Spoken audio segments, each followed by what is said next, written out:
Everything you need to know in order to succeed in marriage, from practical advice to current events. This is the XO Podcast. Now here's your host, Brent Evans.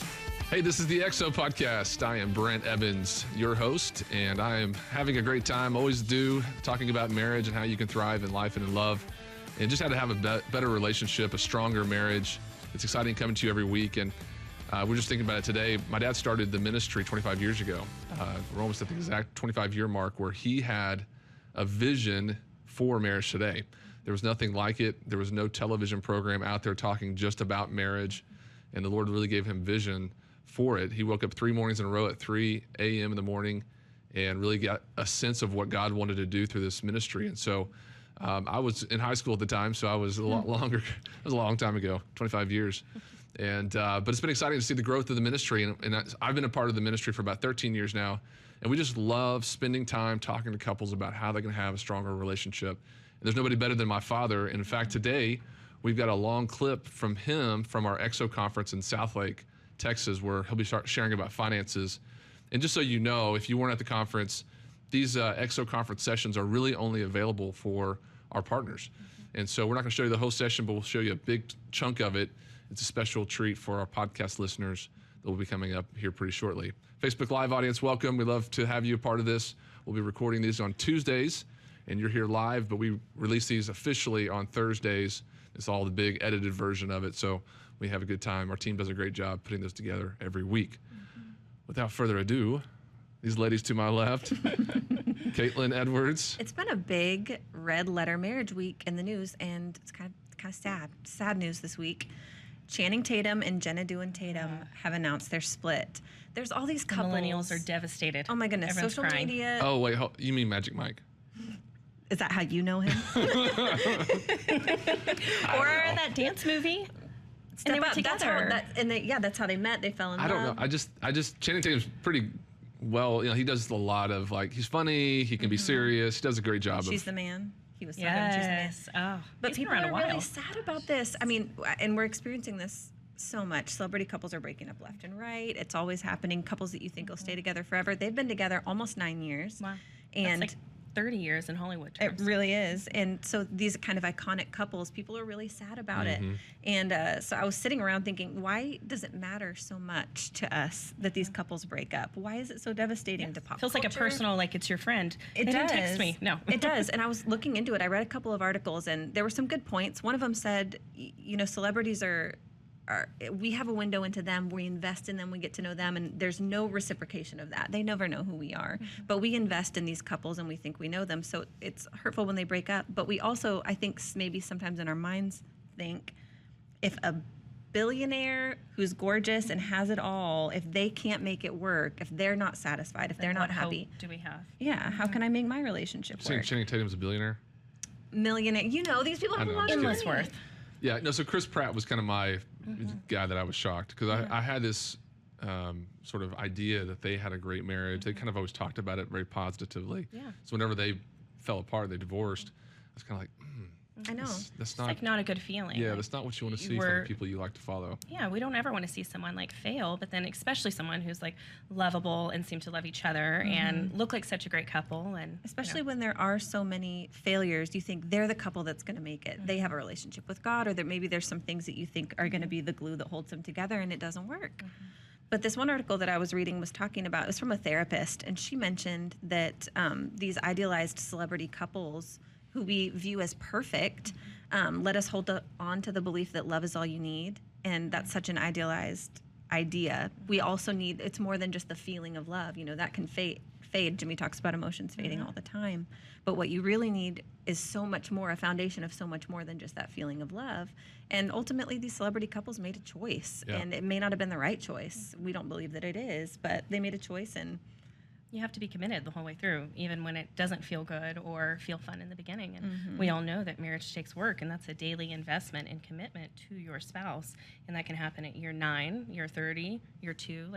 No one's out of reach of, falling out of love and wanting to have that ability to step outside of their marriage. If you really think about it, they're living in Hollywood or in California. It's a very progressive thinking society. So I don't think divorce has got a stigma at all. No.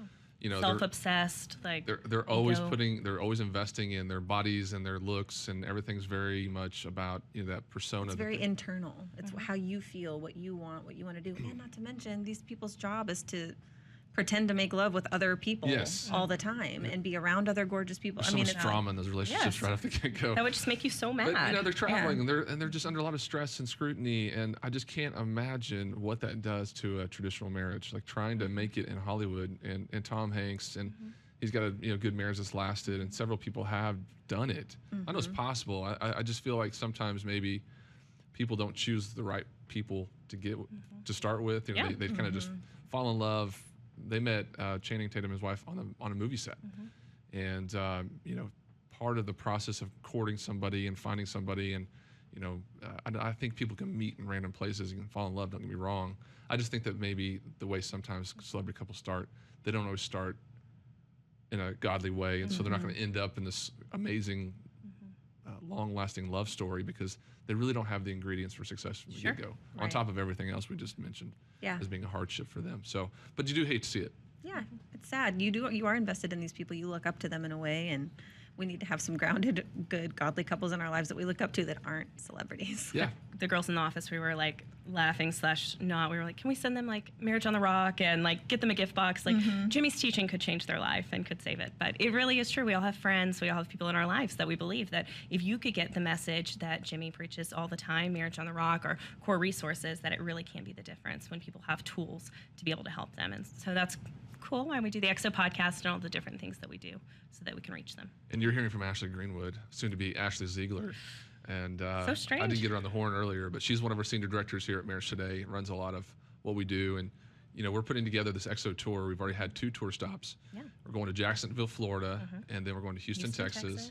Rockford, Illinois. Yes, which is an hour outside of Chicago. So we're going to hit the Midwest. There's so many different states that can come there. Milwaukee, not Milwaukee, that's not a state, city.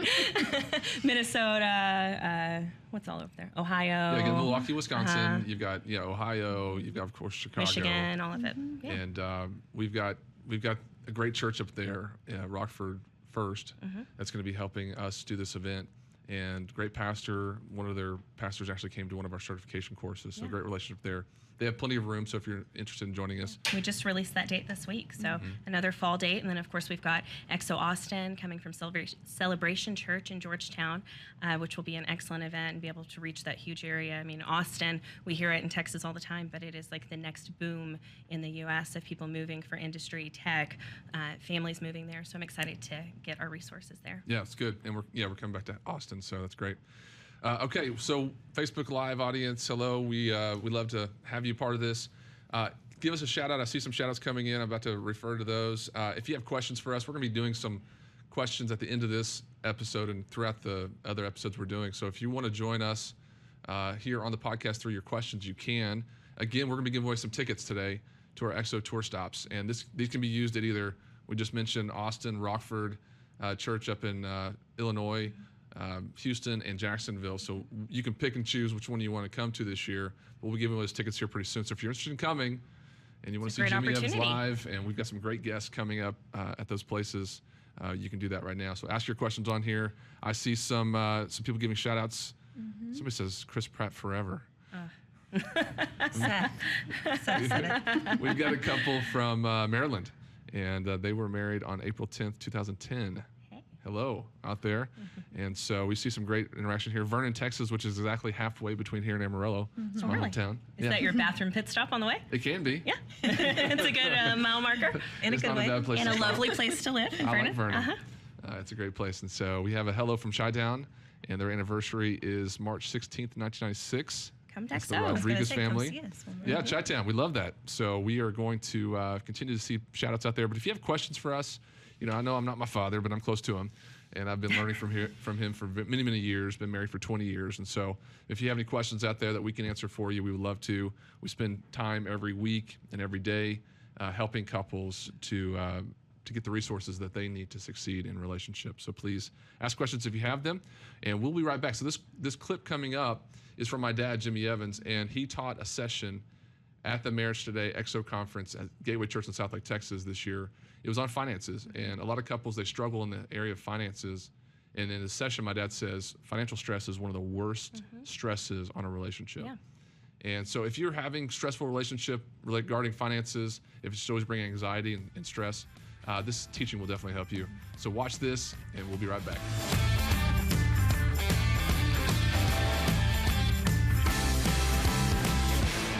The biggest issue in our marriage when Karen and I got married was golf. I golfed all the time, almost caused us a divorce. The second biggest issue that we had was money. We fought about money all the time. It was a radioactive issue in our marriage that we couldn't talk about. When I say radioactive, I meant if it came up, somebody's going to get hurt. We could not talk about money. We didn't have any. We were broke, and that just made it worse. My father was raised in abject poverty. My father slept outside every night. His father was a sharecropper, my grandfather. My father slept outside every night. In the wintertime, he slept with the horses. And it scarred my father. He could only eat meat once a week. And because they were so poor, it was during the Depression. So I grew up in a home where my father was a workaholic. But the reason he was a workaholic is because he feared poverty. That's one of the things that happens when you've grown up in poverty. He feared it, so he worked all the time. Karen's parents were, I thought they were wealthy. That's why I married Karen. And I'm saying that because she's not here. No. Now, compared to my family, they were wealthy, but they really weren't that wealthy at the time. But my father-in-law invented a type of corporate insurance, and he became very wealthy. They live in Dallas. And he's 90 years old now, but when he was actively making his wealth, I think he gave half of his income to the Lord, very godly people. But he invented a type of insurance, and all of his customers, Exxon, Disney, Oscar Mayer, they were all Fortune 500 companies, and they became very wealthy, but my in-laws were very godly. They were very balanced, wealthy kind of people. But I grew up thinking if you had money, you didn't have any problems. That's what I thought growing up, is money just erased all of your problems. But being around Karen's family, we got married, and we've been married 44 years. And being in the family that long, and literally my in-laws have presidents, prime ministers, their friends are the who's who kind of people, and very, very wealthy people, millionaires and billionaires. And being around them, what I realized is money doesn't make your problems go away. And by any stretch of the imagination, let me say this. If you're not happy with who you are in God and who you are with each other, money's not going to make you happy.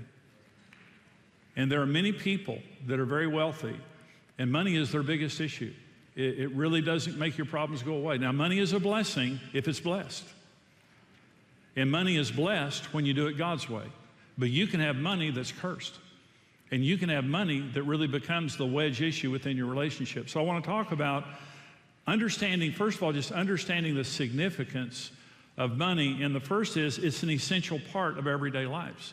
It's something that we have to do, is we have to have money. I went to the doctor one time and I had bronchitis or something, and I told the doctor, I said, I feel kind of anxious because I can't breathe. And the doctor said, Mr. Evans, 100% of people who can't breathe feel anxious. I thought, well, duh. So 100% of people who are having money problems feel anxious. And I believe the worst stress on earth is money stress. When you're under financial stress, it just wears you out. It causes your nerves to be frayed, and you fight more. That's the way Karen and I were.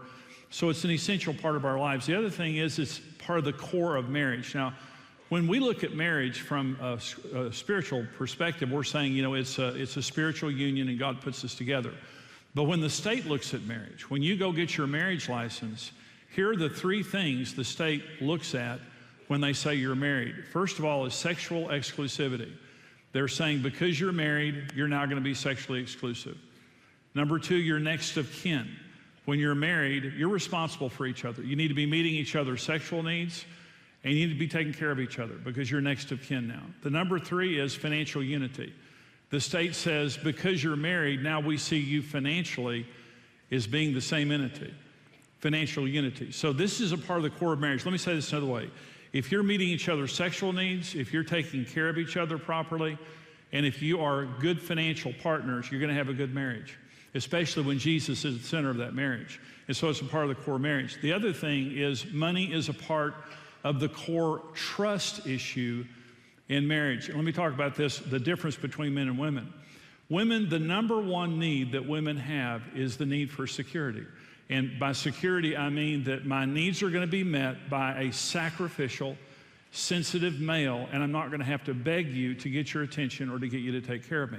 That's what makes a woman feel secure. So in the area of finances, what makes a woman feel secure is to know that her husband will sacrificially take care of her financially and lead the family financially. That's what makes her feel secure. Here's the problem. Typically, men are the breadwinner of the family. Typically. It's not always true, but it's mostly true. And here's what a woman's fear is. If I become financially dependent upon you, you're going to take advantage of that. If I stay home and I take care of our home and our kids, even if I work outside the home, if I become financially dependent upon you, you're going to take advantage of me. That's her fear. And in the conversation that a lot of families are having with their daughters, 16, 17, 18-year-old daughters, is you can't trust a man, you need to get a career. And after you've established your career, then you give yourself to a man. And what a lot of women experience is infertility, because by the time they get their career going in their education, now you're most fertile when you're in your late teens and early 20s. And so by the time you're in your late 20s and 30s, you're less fertile. So a lot of people are experiencing this. But the sad thing is, it's true. When a couple divorces, a man is affected, a woman is devastated, because she is very dependent. Karen's an example of this, is that we're in our 60s. Karen works at MarriageToday a little bit. I mean, she does some stuff, but I'm the breadwinner of the family. Almost 100% of the income that we have is from me. And if we divorced, I could still make a living. Karen couldn't. It'd be very difficult for her. So here's the point. Hebrews 13:5 is covenant language. This is God speaking to us day one of us being a believer. Here's covenant language. I will never leave you, and I will never forsake you. Let me say it another way. I will never take advantage of the fact that I'm the breadwinner of the family. I want you to know, as a husband, as a provider for this family, I'm talking about trust, and I'm talking about security. There will never be a time in our marriage when I physically leave you or I turn my heart away from you and I take advantage of your vulnerability, because you've paid the price to stay home and take care of our family and our home. This is what I say to men who compare their wife's body to another woman's body, which is very common. Here's what I say. I will never compare my wife's body to a woman who has not paid the price to bear my children.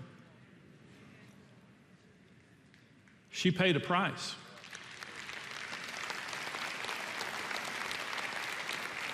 And I'm not going to go to work or somewhere else and start looking at other women while my wife is home sacrificing to take care of our home and our family. And she does. Karen, my mother's 88, Karen's mother's 89, Karen's father's 90, and Karen takes care of all of them. I mean, that's a lot of what she does for her day. Then we have little grandkids. 3 little grandkids that live about 15 minutes from us. Karen is marvelous in the way she takes care of me and our family. And she needs to know that I am absolutely sacrificially dedicated to her, and that will never change. The men's issue is different, because the number one need of a man is honor. And very much a man's career, what he does for a living, is connected to a sense of honor and respect. And so for a woman, is security. Are you going to take care of me? Are you going to be faithful to me? Are you going to respect me when I'm vulnerable and taking care of our family? For a man, it's, do you respect me? Do you believe in me? Or are you going to criticize me? Let me say this. Taya Kyle, Chris Kyle's widow, will be with us tonight. She's going to be sharing for about 10 minutes.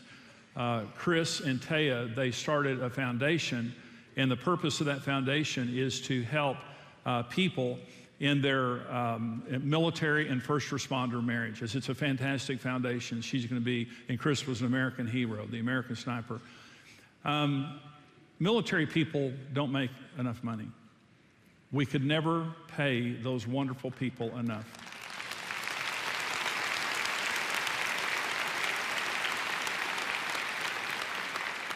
Police officers, firefighters, teachers. We have so many people in our society that you'll never get rich doing those things. And they're literally sacrificing to do what they believe that God has called them to do. And then you take a firefighter compared to a doctor or a lawyer. Let me say this. You may not be making as much money, but you're doing something that's very valuable for our culture and for our society.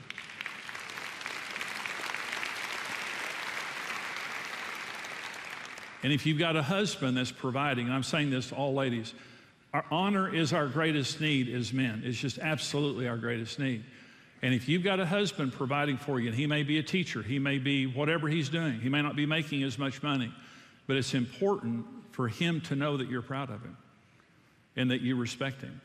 And even if you're not making as much money, even if your sister's married to a guy and he's a .com billionaire, whatever like that, you're just as happy being married to this man. And you respect him and admire him, and you're happy. This year, the XO Marriage Conference is coming to a city near you. The XO Tour is a one-of-a-kind live marriage conference, bringing couples together in venues across the country. The greatest marriages come from two people who just go through it together and come out on the other side, and they win. Hear Jimmy Evans and many other remarkable speakers communicate on how to have a thriving, healthy marriage. Find an XO Tour location near you and come together with other couples as we unite to strengthen families and start something new in your marriage. Even in the midst of something that you thought, I don't know if we're going to make it through this, when you come together and you lean on God together and you refuse to give up, He can do the miraculous. Experience why so many couples call the XO Tour an unforgettable investment for their marriage. We believe that your family has a bright future. For more information and to register at a city near you, visit xomarriage.com/tour.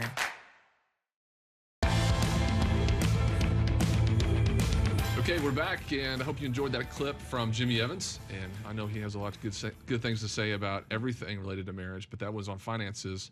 And I know so many times people struggle in the area of finances. They don't really know how to have conversations with their spouse about money. And it matters whether you have money or you don't have money. You need to know what to do with it. Yeah. You need to be able to communicate about it. I feel like some of the best times I've had was whenever Stephanie and I didn't have very much in our lives because it was much simpler and there was less to talk about. But it is stressful, and you kind of have to learn how to communicate together about what you're buying, what you're spending money on. Some people really just don't have the skill set to be good financial providers. I mean, like, to be able to manage money the right way.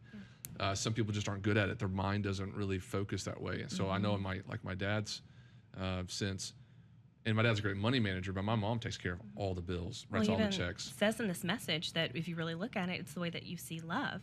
So for your dad, he sees love as being able to give to his grandchildren and give to your mom and show I have this so I can give to you. Yes. And then to Karen, the way that she sees love is security and being taken care of. So you can see how that would obviously cause a conflict and fight. So I think it helps people give some language around it and say, oh, you're not just being a tightwad or something. You actually care deeply about me, and that can give me a better perspective on it. Yeah. But it's something everybody has. Oh, it's something everybody has. And, I've seen it transpire through my parents real time. I've seen them have conversations, and they do resolve it very well. It's that what they just said is exactly right. My dad's like, we want to take a vacation. Let's do something fun with the money. And my mom's like, Jimmy, we just took, this and this and this. What are we going to do? And they have a conversation, but they resolve it by compromise. They talk about what they want to do. They have a vision retreat every year that they still do, and they share a vision. They kind of come back to that. And so it really is about working at it, making sure you have some type of ability to understand where your spouse is coming from and give them some credit to what they can offer to the relationship in terms of money. And our society wants you to spend money like no other. They are always trying to get you to buy the next big thing. And not be submitted to someone else about it either. Right, no. And it was essentially, I'm glad we're having this conversation because I was in Starbucks yesterday, shocker. And two men were having a conversation to my right. And it's amazing how many people just have these really open, honest conversations in Starbucks in the public place. But they were having a conversation, and this one guy said, I don't use credit cards. My wife and I don't use credit cards. We don't believe in it because we went through the Dave Ramsey program. And the guy he was talking to was like, why wouldn't you use credit cards? You get so many points from them. He started to berate the guy, honestly. He was making the guy feel really small. But the guy was just trying to say, we don't believe in debt. We try to pay with cash. And the guy was like, nobody pays with cash anymore. What are you doing? It's counterculture for sure. It is very much so. And so here's this guy trying to do the best he can to be a solid provider and have good money management. And it's counterintuitive to what our society tells you to do. And so I feel like people really need to know where they stand.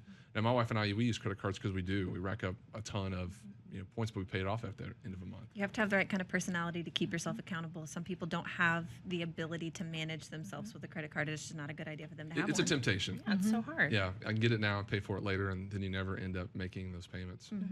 No, and so interesting to come from someone that's like being engaged to have conversations about money and say like, oh, this is how much debt I have, or before we met, this is what I did with my money. Okay, we're going to come together. We're going to have milestones that we're trying to hit. You want to save this much. I mean, those are conversations that are so important, but very difficult for people to have. And even I've had friends that are like, no, we don't want to merge our bank accounts. No, like you have to be submitted. You were so good whenever y'all got married. Make a budget, stick to it, and there's huge blessings that you can reap from that. But it's certainly a challenge and different than what the world tells you. Yeah, that's good.